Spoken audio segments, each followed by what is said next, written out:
অনেক বেলা হয়ে গেছে, ওঠো।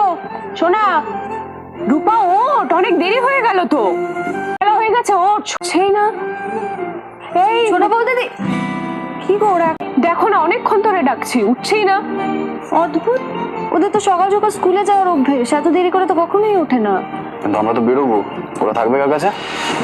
সেটা তো অনেক পরের কথা, ওরা তো ঘুম থেকে উঠছে না। আমি দেখছি, দাঁড়াও। সোনা মা, সোনা মা, সোনা। এই রূপা, সকাল হয়ে গেছে, ওঠো। বোধহয় তাই ঘুম থেকে উঠছে না। তাই হবে হয়তো, আসলে মায়ের কাছে ঘুমানোর অভ্যেস তো, দেরি করে ঘুমিয়েছে হয়তো। তোমরা নিশ্চিন্তে যাও কেমন, ওরা ঘুম থেকে উঠলে ওদের খাইয়ে দেবো আমি। আপনারই তো শরীর ভালো না। না মা, এখন এখন আগের থেকে একটু ভালো আছি। আর তাছাড়া ওই শেফালি তো আছে, কোনো অসুবিধে হবে না। থ্যাংক ইউ, আপনি ওদেরকে অনেকটা নিশ্চিন্ত করলেন। জয়, দেরি হয়ে যাচ্ছে। কি যে হবে আজ। এসব বলো না তো, এমনি তো চাপে আছে, এখন এসব কথা শুনলে আরো মাথা গরম হয়ে যাচ্ছে। গুপ্ত অন্তর্ধান কেসের কি অগ্রগতি হয়েছে সেই রিপোর্ট আমার কাছে পেশ করা হোক। ওরা বড্ড বোকা।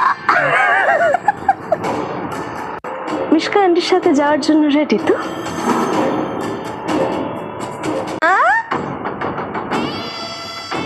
মাই গোল্ডেন বেবি রূপা, উঠো উঠো উঠো উঠো, চোখ খোলো চোখ খোলো। সোনা, ঘুম ভাঙছে না সোনা মা? ভাঙবেও না, তোমরা যতই ঘুম থেকে ওঠার চেষ্টা করো না কেন, এই ঘোর তোমাদের কাটবে না। রূপা, রূপা, আরে উঠো, মানে যেতে হবে তো। Come on, wake up. Rupa, wow, I am impressed. But তুমি কি জানো যে তোমার মিশকা আন্টি স্মার্টার? আমি যে অন্য ব্যবস্থা নিয়েছিলাম রূপা, এই যে তোমাদের ঘরের এসিটা, এটার মধ্যে আমি একটা স্প্রে দিয়ে তোমাদেরকে ঘুম পাড়ানোর ব্যবস্থা করে ফেলেছি। Smart right? চলো চলো চলো, উঠে পড়ো উঠে পড়ো, লেটস গো। নাও ছাই না নাও, আমি তোমার মেয়েদের দায়িত্ব আজকে থেকে নিলাম দীপা, ফুল রেসপন্সিবিলিটি। যদিও বা তুমি খুঁজে পাও, তুমি আর কোনোদিন তোমার এই মেয়ে দুটোকে খুঁজে পাবে না দীপা। সেদিন ঠিক কি ঘটেছিল তার প্রমাণ আমাদের কাছে আছে। দিন দীপা দেবী শিশু বীরের ঘরে একটা হিডেন ক্যামেরা লাগিয়ে এসেছিলেন। হাতে সেই ক্যামেরার ফুটেজ এসেছে, প্রমাণস্বরূপ সেই ফুটেজের অংশ আমি আদালতের কাছে পেশ করতে চাই। যে হিডেন ক্যামেরার ফুটেজের কথা উনি এখন বলছেন, এতদিন সেই ফুটেজের কথা বলেননি কেন? আগে বললে আপনি প্রশ্ন তুলতেন, প্রমাণ ছাড়া আমি কথা বলছি কি করে? এখন প্রমাণ আমার হাতে এসেছে তাই বলছি। প্রসঙ্গ আগে তো ওঠেনি না, ঘরে হিডেন ক্যামেরা থাকলে তো সে কথা আগেই আসতো। এই সবই দীপা দেবীকে বাঁচানোর জন্য নতুন গল্প ফাঁদা হয়েছে, এটিকে প্রমাণ হিসেবে গ্রাহ্য না করার অনুরোধ করছি। আমার মক্কেলের সেই মানসিক স্থিতি ছিল না যাতে করে উনি চট করে এই ফুটেজের কথা বলবেন। আপনি কি বলতে চাইছেন দীপা দেবী ভুলে গেছিলেন? হ্যাঁ, যেভাবে পরপর ঘটনা ঘটেছে তাতে উনি এই ফুটেজের কথা ভুলে গিয়েছিলেন। তাই আমি নিজে গিয়ে এটা নিয়ে আসি। Objection your honour. এর সত্যতা আদালতের প্রমাণ হবে। তবে হ্যাঁ, একটা সঠিক সিদ্ধান্তে পৌঁছানোর জন্য ওই ভিডিও ফুটেজ দেখাটা খুব জরুরি। যে সেদিন কে ওই ঘরে গিয়েছিল, বাচ্চাটাকেই বাকে তুলে নিয়ে গিয়েছিল, তার সবকিছু এর মধ্যে আছে। সেনগুপ্তদের কাজের মেয়ে শেফালি, সেও স্বীকার করেছে সে মিথ্যে বলেছে। সেদিন বাচ্চাটাকে নিয়ে গিয়েছিল। জানাচ্ছি এই ভিডিও ফুটেজ যেন তথ্য প্রমাণ হিসেবে গ্রহণ করা হয়। ভিক্টর, সমস্ত কি বলছো তুমি? এই যে ওনারা করেছেন, ওনারা। পৃথা দেবী, ভিক্টর, পৃথা দেবী, এসব কি বলছে? আমি কিছু বুঝতে পারছি না দিদিভাই। নিশ্চয়ই বুঝতে পারছেন আমি কিছু করিনি। ভিক্টর, বীর কোথায়? বলো, বীর কোথায়? আমি জানি না, সত্যি বলছি, আমি কিচ্ছু জানি না এসব ব্যাপারে। মিথ্যা কথা, তুমি সব জানো, বলো বীর কোথায়? ওই মিসকার পাপাই পারিজাত সেন জানে, ওর হাতে বীরকে তুলে দেওয়া হয়েছিল। জানি না, বিশ্বাস করুন, আমি কিচ্ছু জানি না। ইওর অনার, দেখুন আসল অপরাধীকে। আমার আসল অপরাধী এই ভিক্টর। দেখুন, দেখুন সবাই। এরকম কিছু করতে পারে আমি দুঃস্বপ্নেও ভাবতে পারিনি। একটা মেয়ে মা হওয়ার পর মায়ের সত্তা আজীবন তার সাথে থাকে, আজীবন নিজের কাছে আগলে রাখতে চেয়েছিলাম, কিন্তু এইভাবে ঝুট থেকে আমাকে দূরে চলে যেতে হবে সেটা আমি স্বপ্নেও ভাবতে পারিনি। একটা ব্যাপার জেনে আমার ভালো লাগছে যে পিঠের কিচ্ছু হয়নি, ও বেঁচে আছে, সেটা আমাদের জানা দরকার ইওর অনার।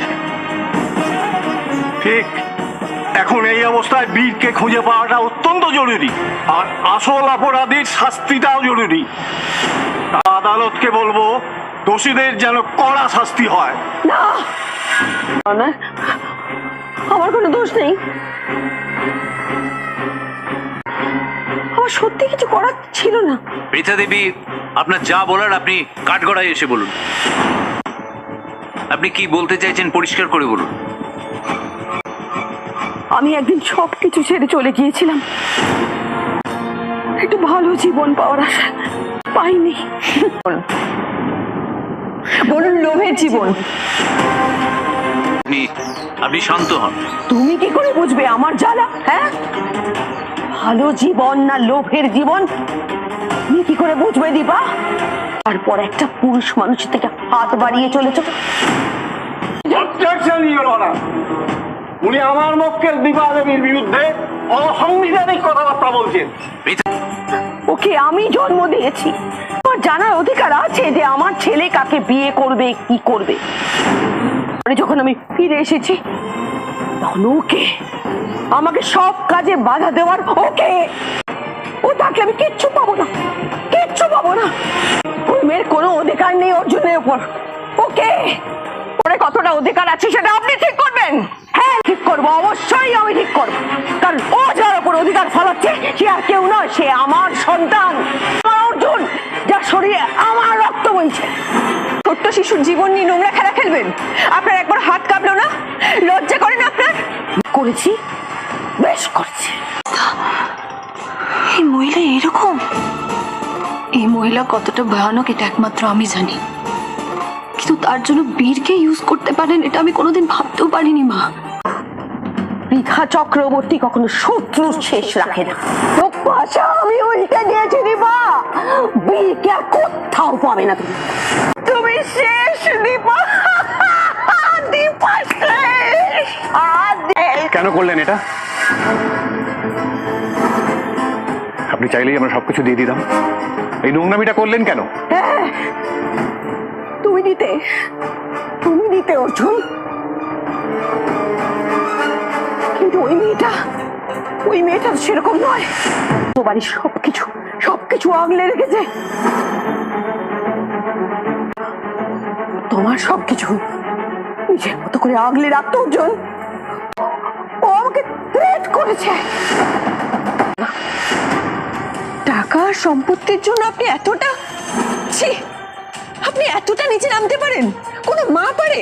হ্যাঁ পারে, পারে। ডোজটা কমে যাচ্ছে নাকি? বেচারারা ঘুরেই আছে। তাহলে এবার তোমাকে গাড়িতে উঠিয়ে দে, যাও দিচ্ছি।